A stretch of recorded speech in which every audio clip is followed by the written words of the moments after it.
Hi, I'm Hal Roberts. This is Bridge City News. Here's some of the top stories we've been following. A UCP MLA from northwestern Alberta has stepped down as caucus chair, saying Jason Kenney needs to resign. Police in Calgary make a record drug bust worth around $3 million. And students at Lethbridge College will be receiving financial and mental health help thanks to a new initiative. Your nation, your province, your southern Alberta. From the heart of Lethbridge, it's Bridge City News with Hal Roberts. Thanks so much for joining us. A backbencher with the United Conservative Party has stepped down as caucus chair. In an open letter to Premier Jason Kenney, Todd Loewen has also called on Kenney to resign. Loewen says dysfunction within the party is a result of Jason Kenney's leadership. In his letter, Loewen, who's the MLA for the Central Peace Notley riding in northwestern Alberta, says his party must remove the primary source of the dysfunction, which is Kenney. The letter highlights Loewen's concerns the caucus can no longer function properly and elected members feel left out of key decisions.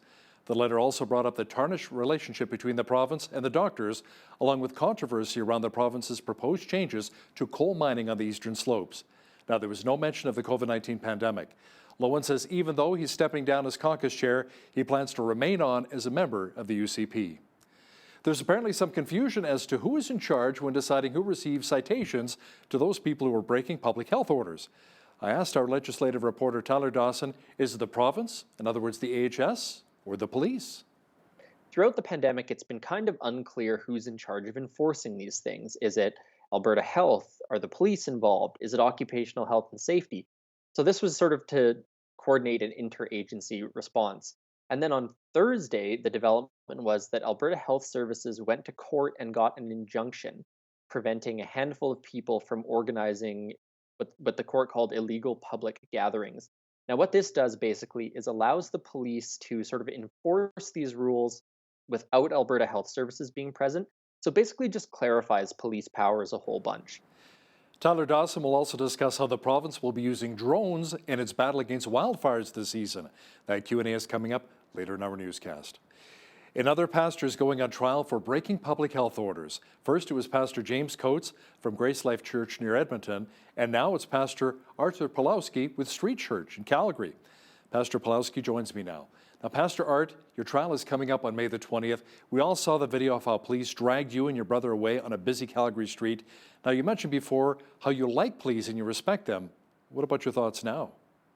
I have a problem with corruption within the force. So if you're a good police officer, I will clap for you. If you're a corrupted police officer, you will hear from me. And some of them did hear from me when they manhandled me, when they broke the law, because that's what I told them. You're breaking the law in the name of the law. Do you feel that you've been targeted by the AHS and police? I have been targeted from the very beginning because our ministry is very visible. We feed the homeless people in front of the mayor's windows in a public space where thousands of people can see us, and we feed thousands of people. So we have become a very visible, a sore, in a side of the city hall when all the people see the homeless people and they see that there is a huge problem that the government is not dealing with. I was told many times that we are an embarrassment for the city of Calgary because people can see how many homeless people are roaming the streets all over the place. So, Pastor Art, how do you respond to other pastors across Canada who say you really need to honor the current government restrictions to protect everyone from COVID-19?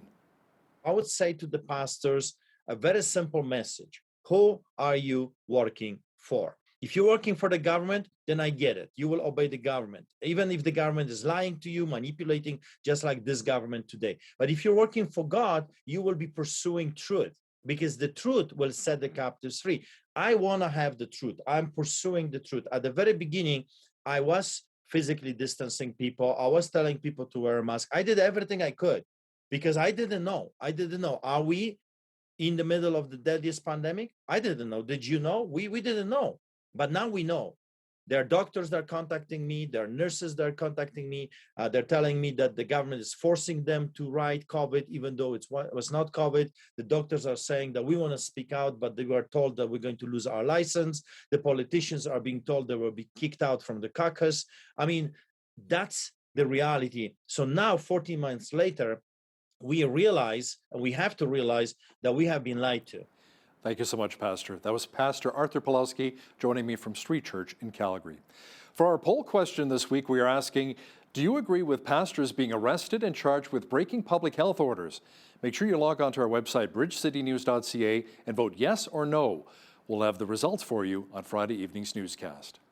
The Government of Canada announced today that it has invested $8.7 million into the Crandall Mountain Campground in Waterton Lakes National Park. The funding supported design work and the first phase of reconstruction since it was destroyed during the 2017 Keno wildfire. The townsite campground reopened in time for the 2021 camping season on May the 7th. So far, Ottawa has invested over $10 million in the campground as part of the Federal Infrastructure Investments Road to Recovery program. That includes redeveloped campsites with new trees and landscaping. The province announced that more than 2 million COVID-19 vaccine doses have been administered, with close to 44% of Albertans now receiving some protection against the virus. Officials also clarified exceptions for those who don't have to wear masks. Alberta Chief Medical Officer of Health, Dr. Dina Hinshaw, lists the exceptions. These include being unable to put on or take off a mask independently, if someone is eating or drinking while sitting down, if there is an occupational risk for wearing a mask, and other specific situations. In addition, there are a very limited number of health issues for which a mask exemption is possible. To help prevent spread and make sure that people are masking appropriately, we are clarifying what these health issues are based on best currently available evidence. These conditions are sensory processing disorders, developmental delay or cognitive impairment, mental illness disorders, facial trauma or recent oral or jaw surgery, contact dermatitis or allergic reactions to mask components, or clinically significant acute respiratory distress. Police in Calgary made a record drug bust. Alert, which is the city's organized crime and gang team, concluded a short-term investigation and seized more than $3 million in drugs and cash. The record drug haul included meth, fentanyl, cocaine, and GHB, or the date rape drug, equals around 100,000 doses. Sadly, we're seeing more of these drugs on a consistent basis. Our intelligence supports that, but we have dedicated teams right across this province who are ready to continue and truly continue with our efforts to do everything we can to disrupt and dismantle organized crime. The totality of this seizure is quite significant, and it truly represents a high degree of community harm. The unfortunate side to drug use is the people addicted, suffering from drug addictions, often rely upon criminal activity to feed their habits. And this will lead to property crimes, theft from vehicles, theft of vehicles, break-and-enters, and robberies. So this particular investigation was able to eliminate approximately 100,000 doses of drugs from the streets of Calgary and surrounding communities. The 113.5 liters of GHB, or the date rape drug, is believed to be the largest of its kind in Alberta. Police also say the amount of meth and fentanyl pills is amongst Alert Calgary's biggest drug bust. Another drug house has been shut down in our city. This one was located on the north side of Lethbridge. The Alberta Sheriff's Safer Communities and Neighborhoods Unit and Lethbridge Police boarded up the property located at 124 19th Street North. SCAN began an investigation into the property in June of last year after receiving many complaints from people in the community. Locals said they saw used needles throughout the neighborhood, people using drugs in the driveway, and violent behavior from people associated with the house. This house has been a problem for many years. Always seems to be drug dealers here that own it. Every time it's sold, it's bought by a drug dealer. There's a lot of people coming and going, and it draws the wrong people into the neighborhood, and people stealing from the people in the community to support their drug habit. It's a never-ending story. Drug addicts coming through town to get drugs here and stealing from people and vandalizing things, and it was just it was a real nuisance for everybody in the neighborhood. Between October of 2019 and February of this year, police responded to 33 incidents at the property. The property has been shut down for 90 days. After that time, the homeowner will get it back, but SCAN and LPS will continue to monitor it. The Lethbridge Police Service has suspended an officer, and now the Alberta Serious Incident Response Team is investigating. Police said during their investigation, information was received regarding the potential mishandling of possible evidence by an LPS officer. On top of the ACERT investigation, Lethbridge Police have also ordered an internal professional misconduct investigation. Students of post-secondary institutions have faced a tough time during the COVID-19 pandemic. Lethbridge College has developed an initiative called the Ready to Rise campaign to help those who've been impacted the most. As Micah Quinn explains, the program has a $1 million goal that will go towards helping students financially, along with providing mental health and wellness initiatives. The Ready to Rise campaign was launched because of the pandemic and an increased need that students were facing at the Lethbridge College. So the two parts of the campaign, one side focuses on mental health and wellness resources, and then the other side focuses on our Ready to Rise fund, which supports students in the form of scholarships, bursaries, and student awards. Walkrook says that the main goal of the campaign is to get students to finish their education. Get them from that first year to the second year into the workforce, transition them smoothly, and get high school students into that post-secondary pipeline because, like I said, we know they're the answer to a lot of the problems the world's facing right now. And we're just a small part in their journey. And if we can help them complete their education and get out into the world and be that future generation of industry leaders, we're happy to do that. Over $725,000 has been raised so far for the campaign, and Walkrook says that she's not surprised at the amount of money that's been donated. That audience includes our internal employees, our alumni, our board members, and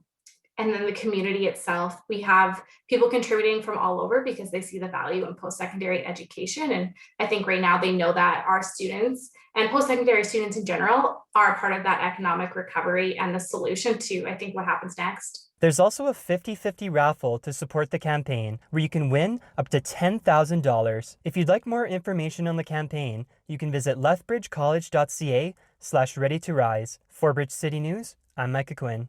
The idea of what reconciliation means to the community has been a hot-button topic in the past few years since the Truth and Reconciliation Commission was released in 2015. Much has been said about residential schools and the 60s scoop that impacted the Indigenous community in the past few decades. Dawn McIntyre, an Indigenous Governance and Management professor at the University of Lethbridge, says that the truth of what happened to Indigenous peoples should be taught to our children from kindergarten through grade 12. Much of Canada's, and then I changed this phrase, much of Canada's early and contemporary history with Aboriginal populations is hidden, creating serious barriers for reconciliation in Canada. And as I said earlier, the Berger Report, the Royal Commission on Aboriginal People, the Truth and Reconciliation Commission Report, the Murdered and Missing Indigenous Women and Girls Report, Law Commission reports, RCMP reports, all of these reports tell us that these gaps exist. How should they be taught the truth? Just tell it to them. McIntyre says the Canadians should look into the mirror to figure out what reconciliation really means to them. Former Blood Tribe councillor Sheldon Daychief is running to become the next mayor for the city of Lethbridge. He's lived here for the past 30 years and says that a collaborative approach is the key to solving both the social and economic issues in the city. BCN's Ainsley O'Reilly explains. Back in 2004, Southern Alberta's blood reserve was the murder capital of Canada, 18 times the national average. In that time, Sheldon Daychief alongside Chief Charles Weaselhead worked together into 2006 to create a strategic plan to combat social issues. The blueprint involved the mayors of Cardston, Fort Macleod, and Lethbridge, and he says that into 2021, that same vision still applies. My plan, it also reaches out to our surrounding municipalities, our surrounding colonies, our surrounding or our First Nations neighbors, how we can help our most vulnerable and those that are trapped in the cycle of drug and alcohol abuse and the community violence that's happening within our city. Daychief previously worked in corrections and says collaboration also needs to be done to enforce drug-related crime. Having a coalition or having a region strategic plan will definitely decrease that trafficking or that drugs from coming into our community.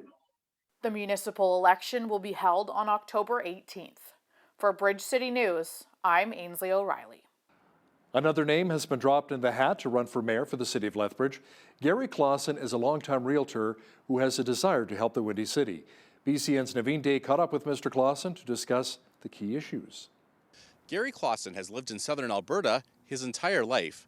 Having been a realtor for the past 28 years and self-employed since 1972, he says he is able to give Lethbridge the help that it needs. One of his priorities is to help get the city back to what he calls a better normal. Being under the COVID has put a stop to many, many things. If we can get this COVID under control and take care of it, then we can get back to normal. We'll never be back to actual normal, but we will be back to a better normal. We need to get the arts all going up again. We need to get the kids back in school, the colleges open up, the university open up. We have a great university, a great college, and there's so many great items that the kids can do around here. Like we have wonderful parks. They have lots of good activities like baseball, soccer, hockey, and that needs to be back in the game.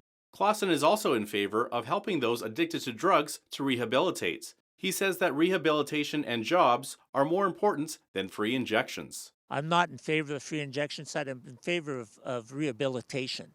So if you have a person that's doing drugs and not working or nothing like that, and then they have to turn around and steal to turn around and buy to help their habit. Now, free injection site wasn't a good idea I don't think so, but what happens, like I say, the rehabilitation is more important. Clausen is the latest of 4 candidates to file his nomination papers to run for mayor, which include Sheldon Daychief, Stephen Mogden, and Bradley Whalen. For Bridge City News, I'm Naveen Day. Unemployment numbers continue to rise in various sectors across the province, but Lethbridge as a whole is apparently doing quite well. That's according to Trevor Lewington, who is CEO of Economic Development Lethbridge. He says our diversified economy is helping us weather the storm. Lethbridge's unemployment rate is still one of the lowest in the province. No question there's been some challenges over the last year or so as a result of the pandemic. Hospitality and food service, for example, there's a number of jobs that have been lost. The construction sector actually in 2020 lost about 1,000 jobs. So there's been impacts. However, we've seen also gains in sectors like education and healthcare, where we've seen jobs added to the system. Lethbridge is relatively well positioned. We've got a pretty diversified economy, and that helps us weather the storm. The opposition NDP in Saskatchewan has introduced a bill that would ensure access to abortions. The private member's bill says people have the protected right to get health care free of harassment and intimidation. The bill is similar to legislation in Alberta, British Columbia, and Ontario. The NDP says it's far too common to hear stories of women being harassed while making decisions for their reproductive health. The Crown began closing arguments today in a court challenge filed by 7 churches against Manitoba's COVID-19 health restrictions. On Wednesday, a lawyer with the Justice Centre for Constitutional Freedoms said the health orders are too broad and the virus is mainly affecting a subset of the population that is more susceptible to COVID-19. The churches argue that public health orders violate the church's charter rights to worship and assemble. Israeli airstrikes in Gaza and Palestinian rocket fire toward Israel continued on Thursday as fighting raged on between the Jews and Arabs in Israeli cities. Here's what it looked and sounds like.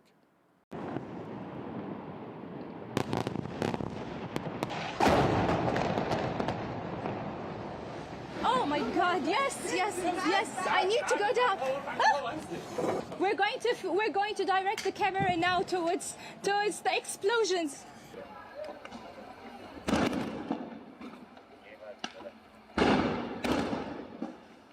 Christian humanitarian agency GFA World is distributing urgently needed food supplies to help families fighting for their lives amid a deadly wave of COVID-19 in India. In this next report, we also hear about how the tragedy is being turned into a triumph as there has been an unprecedented response to the gospel of Christ.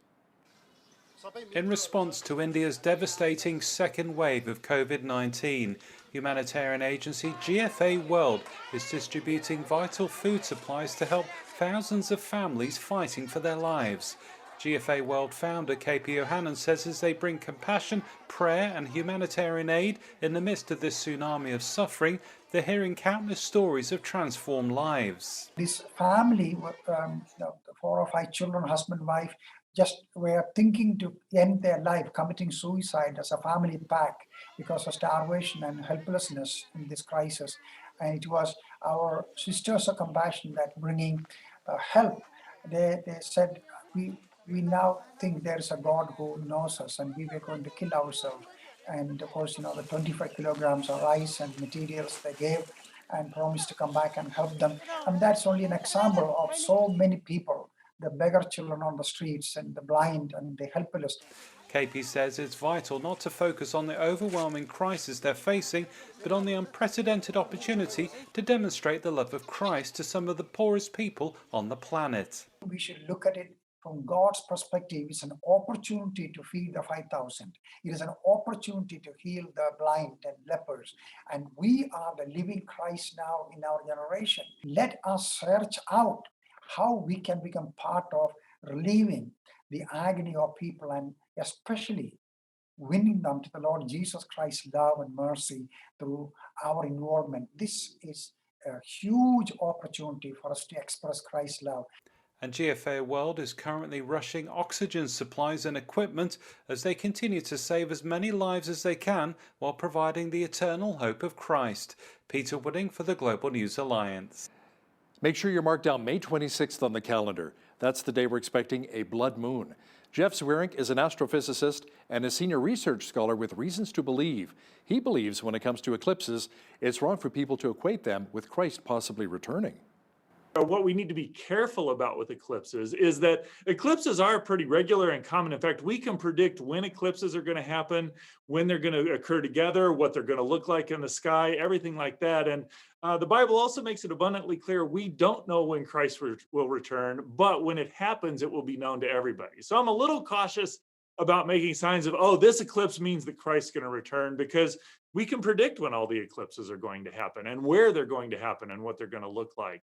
But I do think it's important to remember that, when Christ returns, it's going to be obvious. Catch the full interview with Jeff Zwierink from Reasons to Believe and Jeanette Rocher coming up later in our newscast. Well, it was another spring-like day here in the Windy City. Some clouds, light showers at times, but warmer temperatures are on the horizon as we get closer to the weekend. A full look at the weather picture is on deck. We got into the mid-teens once again today, another beautiful spring-like day here in southwestern Alberta. Jeanette Rocher is back with a complete look at the weather forecast. Jeanette, we can put away the umbrella as we inch closer to the weekend and maybe pull out the sunscreen? Yeah, we've got a beautiful few days sitting ahead of us, Hal, and who knows, we might even be able to break a record coming up later on next week, early in the week actually. Into tonight though, we got a 40% chance of showers and risk of an overnight thunder shower. Into tomorrow though, Friday, mix of sun and cloud, 21 degrees. Sunshine on Saturday, 23 degrees. Like I said, beautiful weekend ahead of us. 27 on Sunday, sunshine as well. Sunny on Monday, 28. Actually, the last I checked, that was actually supposed to be 30, and the record for that day is 30.7. So we'll see what happens as we get closer to Monday. 25 the high on Tuesday, and then into Tuesday evening, we're looking at a 40% chance of showers lasting into Wednesday, a 40% chance of showers as well, 18 degrees the high. So we're certainly getting into those summertime temperatures, well above the springtime averages of 18 degrees, average low of 4 degrees. 29 was our high temperature back in 1976, and in 1943, it was -6.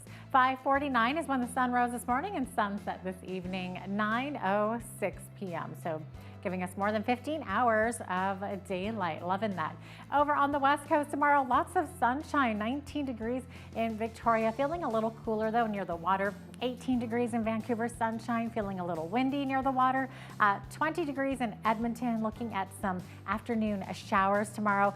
Overnight showers tonight in Calgary, but mix of sun and cloud by tomorrow. Tomorrow's high, 19 degrees in Calgary. Beautiful in the rest of the prairies as well. Saskatoon's high, 22 with sunshine, 23 with sunny skies in Regina, and overnight showers in Winnipeg with more showers tomorrow and a chance of an afternoon thunderstorm as well, high of 22 there in Winnipeg. Sunshine tomorrow in Toronto with 20 degrees being the high, 24 in Ottawa. Going to be a beautiful day there. Montreal, we're looking at a chance of an afternoon shower as well with high of 22 degrees. Over on the east coast, we are seeing some sunny skies there as well. Fredericton's high 18, 16 in Halifax with sunny skies. Mix of sun and cloud tomorrow in Charlottetown with a high of 10 degrees. 40% chance of showers tomorrow in St. John's, Newfoundland with 40 wind gusts. 10 degrees the high there. So there you have it. That is your forecast. Greyhound Canada says it will be closing down all of its remaining bus routes in Canada permanently. The bus company says the routes will cease operations as of midnight on Thursday. The bus carrier pulled out of Western Canada in 2018 and put its remaining routes in Ontario and Quebec on pause when COVID-19 hit in 2020. The union says around 300 jobs will be lost. Greyhound Canada has been in operation in one form or another for more than a century. The company says anyone with a ticket booked can get a refund up until the end of June. Canadian Tire is reporting a first quarter profit of almost $152 million. That compares with a loss of just over $13 million in the same period last year. It says its revenue increased 10% to $3.32 billion as sales advanced at all of its retail outlets. The biggest gains came at Canadian Tire branded stores, where sales were up just over 20% from a year earlier. CEO Greg Hicks says the company had incredible results considering the restrictions due to the pandemic. The CEO of Canada Goose says the luxury parka maker has shifted from recovery to growth beyond pre-pandemic levels. Danny Rees says the statement that the company reported sales in its fourth quarter were up more than 30% from a year earlier to almost $209 million. Profits in the 3 months ending March 28th went from $2.4 to $2.9 million. In its outlook, Canada Goose says it expects total revenue for its 2020 financial year to top $1 billion. Stocks opened higher on Wall Street on Thursday following 3 consecutive days of losses. The sell-off was a combination of punches, according to a chief investment strategist. You had the weaker than expected employment report for April, and then you had both the consumer price index and the producer price index come in well above expectations, causing investors to worry that the Fed is behind the curve and will likely have to not only end its bond buying program quicker than expected, but will probably have to start raising rates. Since technology as a sector represents more than 1/4 of the entire weighting of the S&P 500, and Apple is one of the largest companies within that sector, investors worry that it's a canary in the coal mine and that it could portend further downside for the entire market. Now, here's a look at those markets. The TSX was up 28 points on the day to finish at 19,136. The Dow was up 433 points to 34,021.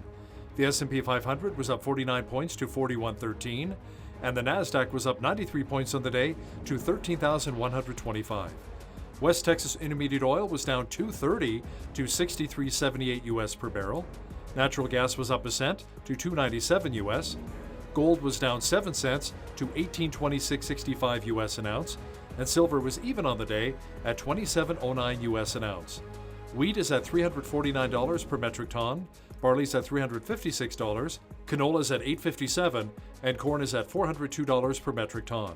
Live cattle were down $3 to $115.60, feeder cattle were up 70 cents to $137.45, and lean hogs were down 33 cents to $111.48. The Canadian dollar was down slightly over the past 24 hours to 82.21 US.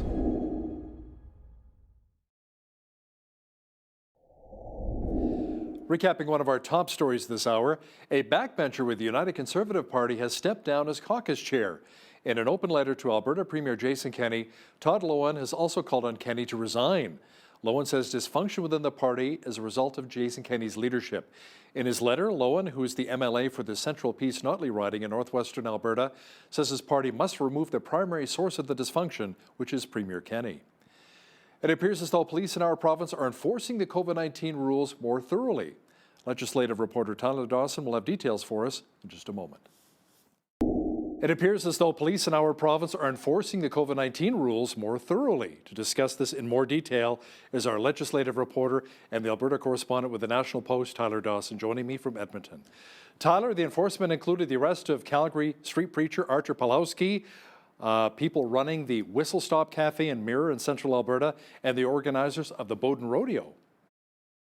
That's right. So there's a couple developments that sort of led to this point.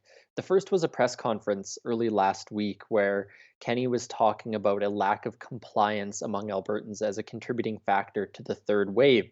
And Casey Madu, the Justice Minister, then said that there was going to be sort of a team set up to coordinate the responses to scofflaws, basically, because throughout the pandemic, it's been kind of unclear who's in charge of enforcing these things. Is it Alberta Health? Are the police involved? Is it occupational health and safety? So this was sort of to coordinate an interagency response. And then on Thursday, the development was that Alberta Health Services went to court and got an injunction preventing a handful of people from organizing what the court called illegal public gatherings. Now, what this does basically is allows the police to sort of enforce these rules without Alberta Health Services being present. So basically just clarifies police powers a whole bunch. Then the obvious consequence of that is you saw the Pavlovsky brothers arrested over the weekend. You saw some arrests, one arrest and ticketing at the Whistle Stop event that you mentioned, and the Bowden Rodeo, which happened sort of, I think, first weekend of May. The organizers of that were issued a summons to go to court in Red Deer. So there's sort of been a chain of events, I would say, over the past couple weeks here that have led to a place where this criticism of the UCP's handling of the pandemic, i.e. a lack of enforcement, has now become much more apparent. And Alberta Justice Minister Casey Madu mentioned as well recently about the fine being increased from $1,000 to $2,000. Now, Tyler, speaking of Madu, Minister Madu, he found himself in a little bit of hot water this week and offered an apology on social media. Can you explain what transpired? Yeah, so a sign I think that tensions are sort of running high everywhere. So the minister was responding to a Facebook post and he was trying to explain why the government had gone ahead with this next set of restrictions. He said, look, there's strain on our hospitals. We can't wait for the hospital system to collapse before we do something. We have to act now, which is, basically what Kenny's been saying, basically what everyone's been saying. But what he did say after that was, we can't let the hospital system collapse. That is what the media, the NDP, and the Liberals would like to see happen. And the backlash to that was fairly substantial and immediate.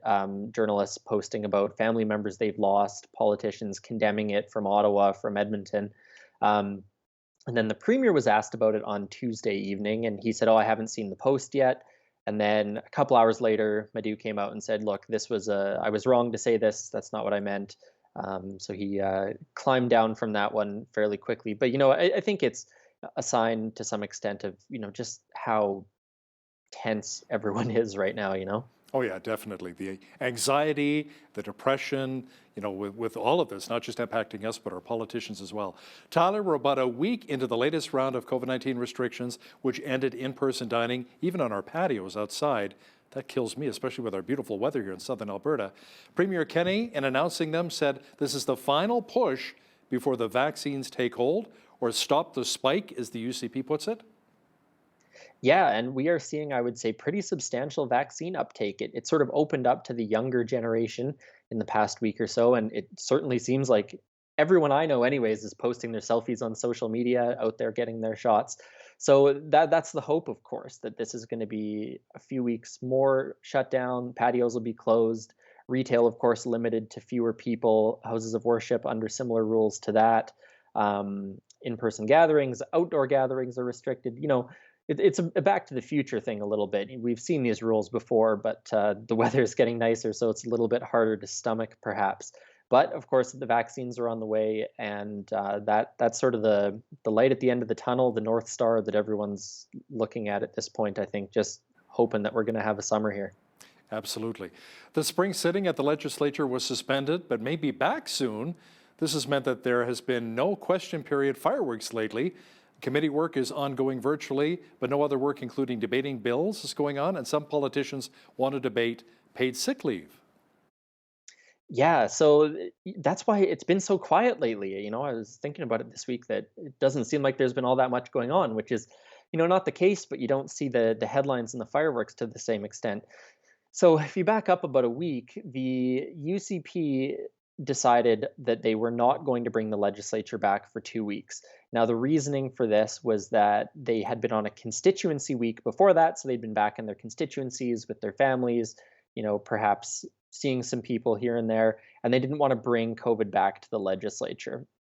So sitting was suspended for a couple weeks. The work, as you said, being done in committee is all being done virtually, but considerably harder to run a question period or something like that, or debate bills virtually. So that hasn't been happening. And now the New Democrats, of course, saying there's lots that ought to be debated right now, paid sick leave being one of the big ones.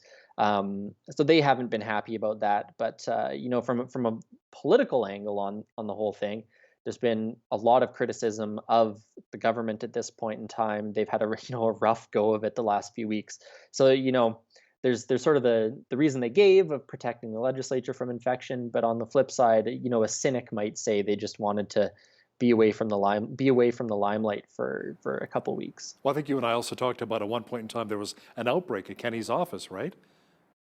Yeah, there'd been a handful of people who'd fallen ill.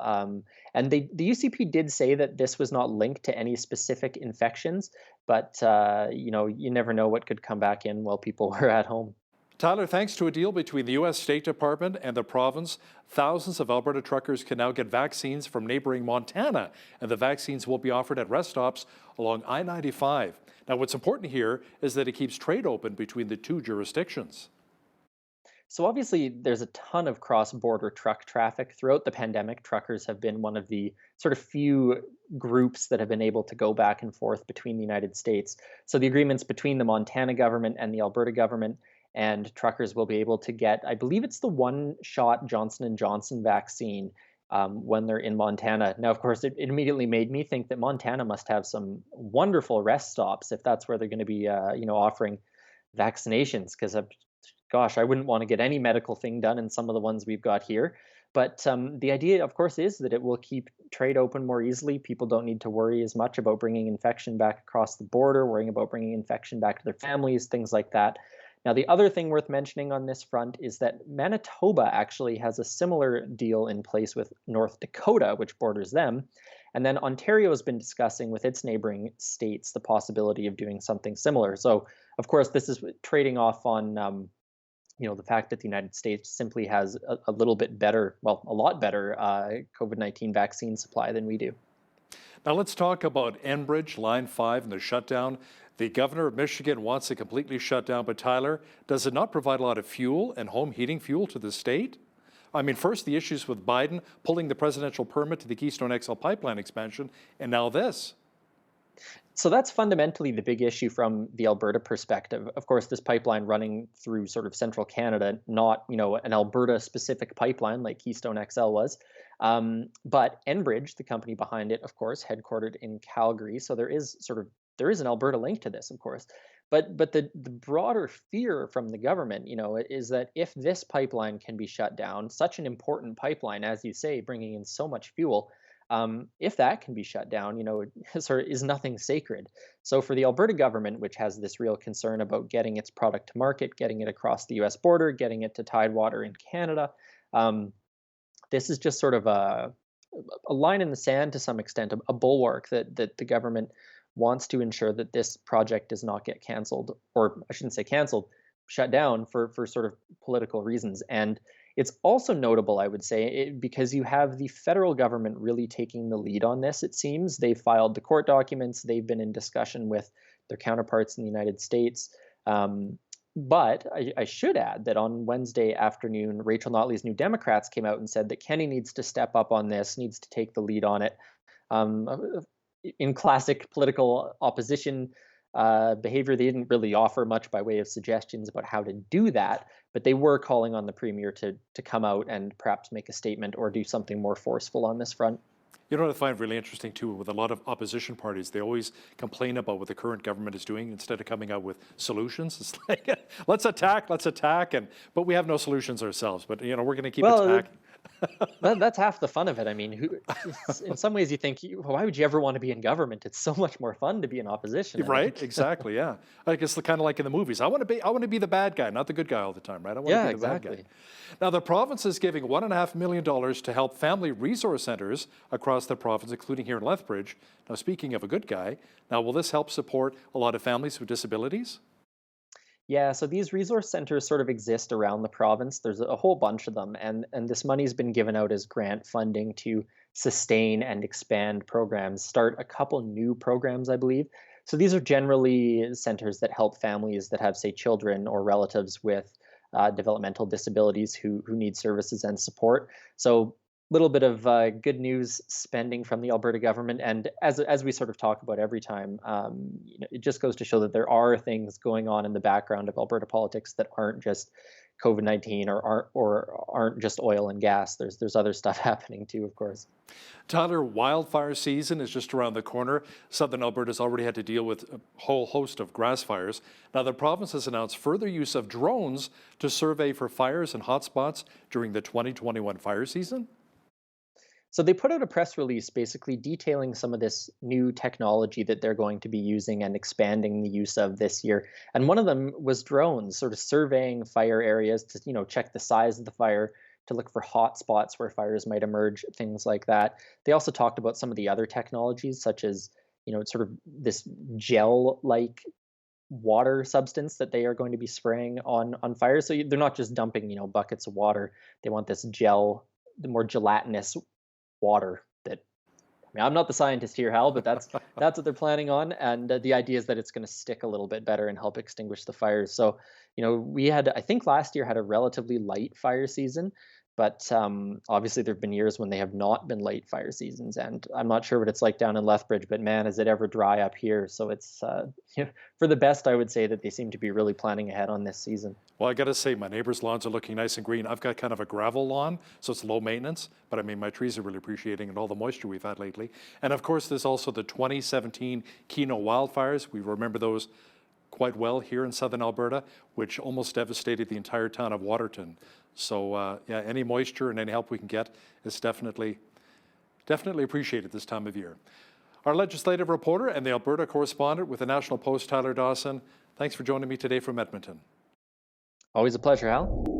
Every so often we read headlines talking about an upcoming event in outer space referred to as Blood Moon. Often there are faith leaders who say that they believe that this is a sign of the end times. But what do you think? We are going to chat about that a little bit today with Dr. Jeff Zweerink, who joins us from Southern California. He is an astrophysicist, a project professor with UCLA, and a senior research scholar with Reasons to Believe, which is a Christian organization that combines science with faith. So welcome to Bridge City News, Dr. Zweerink. It's great to have you on today. Well, I'm glad to be here. Really looking forward to our conversation today. Awesome. So first of all, for any viewers unfamiliar with a blood moon or a ring of fire, can you explain what these phenomena are? Yeah, they're two different but related phenomena. So we live in at least as far as the immediate thing, we live here on Earth, there's the moon and there's the sun. And all of the light in our system comes from the sun, but occasionally one of those objects will block the light from the other. So as the sun shines, reflects light off the moon comes back to the earth. That's how we see the moon at night. Occasionally the earth will get in between the sun and the moon and it will cause an eclipse. And so this is what leads to the blood moon. And you think, okay, if the sun or the earth is blocking all the light from the sun reaching the moon, it would just be black. But that's not quite true, because if you think about how a sunset happens, things get very red. Well, that's because the light traveling through the atmosphere, light goes through our atmosphere, kind of gets bent around, and it's just the red light that gets to the moon. So it actually kind of makes this red hue. And so it turns into a blood moon. And so that's one of those phenomena that we're referring to. The other, the Ring of Fire, I think is actually a more spectacular event because that's where the moon gets in between the earth and the sun and causes a solar eclipse. And so the moon sometimes isn't quite large enough in the sky to block out the whole sun. And so you just get the bulk of the sun blacked out, but you get a ring of light around it that you can see, and that's what's the Ring of Fire. So there are two different kinds of eclipses that can happen that are really pretty spectacular to watch. So when are the next blood moon and Ring of Fire events going to take place, and where on the planet will we be able to observe these? So the next blood moon or the next lunar eclipse actually happens on May 26th of this year. It's one that is visible kind of from the northeast region of the Americas. So kind of Seattle, Washington, that sort of area going north of there. That's May 26th. And that's going to be visible for quite some time. A lunar eclipse takes hours to happen. And so if you're anywhere where it's nighttime where that's happening, you're going to be able to see that. The ring of fire, that's a little bit harder to see. That's going to be visible kind of northeastern Canada, kind of start in Ontario, move up towards Greenland and over to Russia. That's the path it's going to take.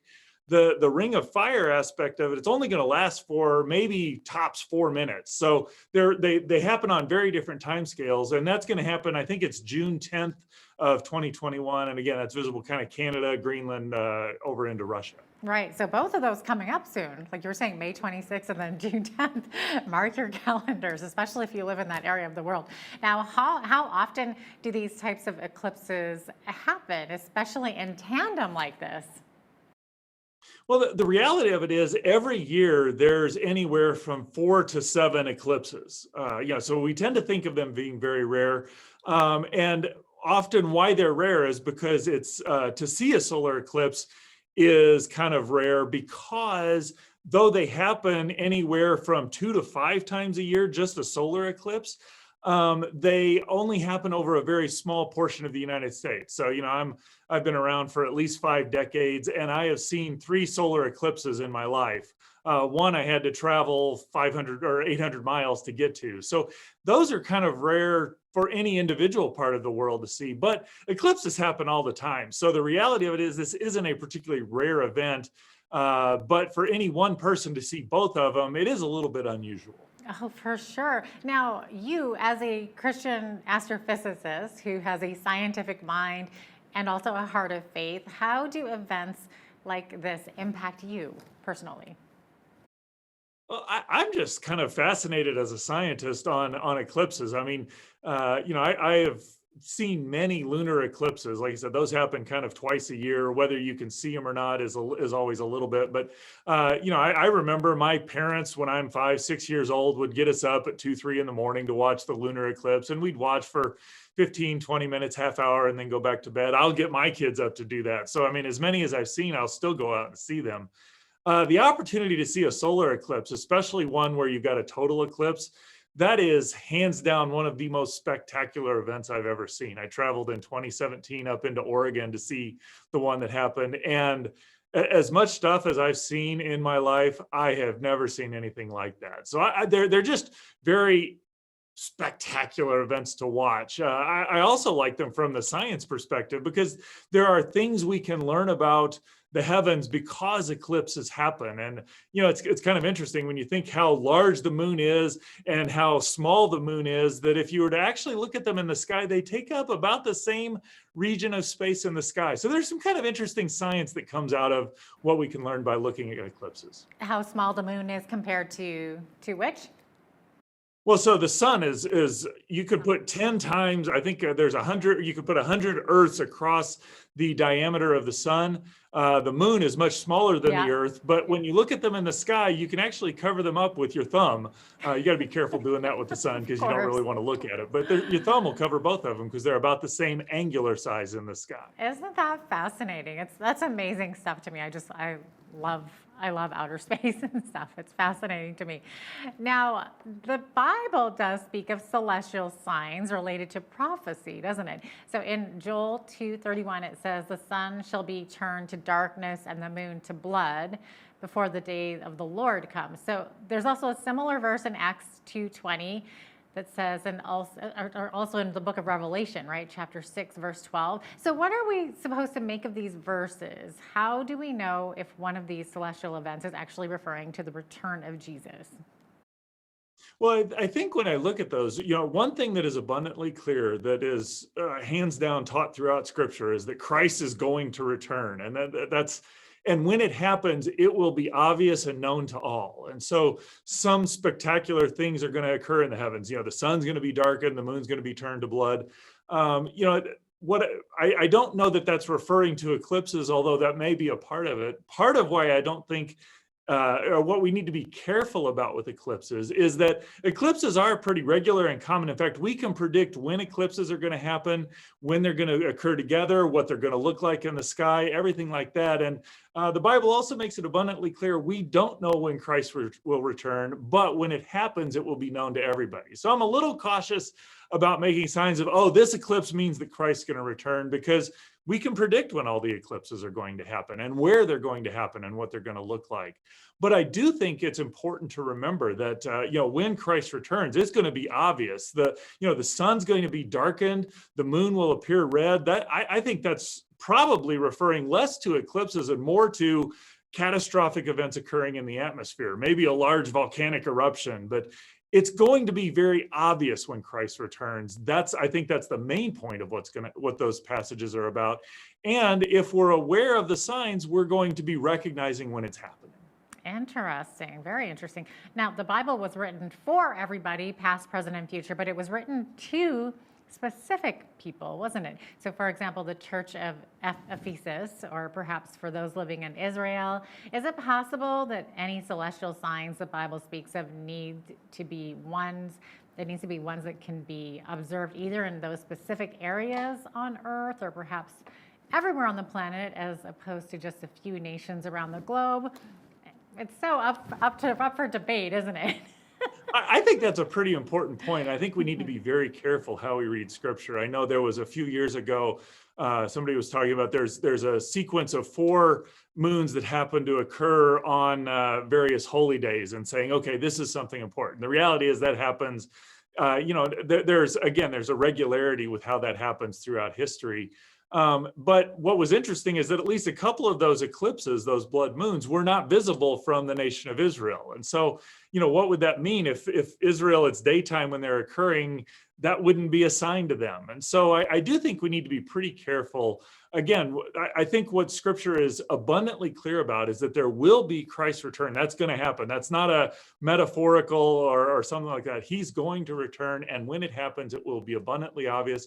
And as Christians, we're supposed to be prepared and ready for that in terms of telling others about the gospel, of seeing his work in the heavens. We're not supposed to be sitting around divining what time that's going to come by what's going on in the heavens. And so I think that's the distinction we need to make. Enjoy the heavens, appreciate the just splendor and majesty that the heavens reveal, but don't try and pin down when the date where Christ is going to return by eclipses, because God said we're not going to know when it happens.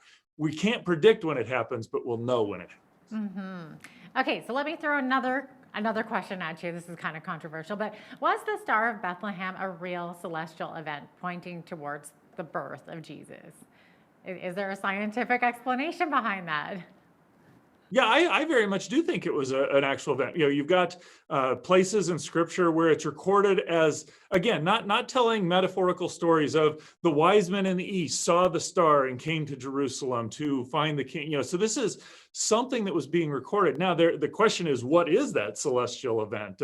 What I think, at least for a long time when I thought about the Star of Bethlehem, it's this big beaming light beam shining down where everybody was going to see it. The reality of it was, if you go again, read Scripture carefully, which is, I think we need to do that no matter what we're looking at. But when the wise men got to Jerusalem, they inquired of Herod, and of all the people in Jerusalem, nobody really remembered the event of what had happened there. So it was something that was visible to people who were looking carefully in the heavens, but not so obvious that everybody saw it. And so I'm inclined to think it's maybe some sort of eclipse, or not an eclipse, but a conjunction. It may be a recurring novae. There are plausible scientific explanations of what it might have been. Scripture hasn't made it clear enough that we can put a definite answer to that. But yeah, those were definite events that led things to happen. And again, I think you could even, when you look at that, those wise men were probably spiritual descendants of Daniel looking forward to the coming of the Messiah. So I think that all wraps up and says that Scripture really does talk to what happens in the real world. We can be confident that what it describes of the real world is accurate and true. And because that's true, we can trust the things that it says about the spiritual realm that we can't see. Oh, so interesting. Any final advice for how Christians should interpret celestial events and phenomena like blood moons? I think we should be fascinated by how God has revealed himself through the heavens. Learn about what they mean. in two things. One, because the more I learn about how eclipses happen and novae and all of these things, the more fascinated I am with how big and powerful and mighty God is.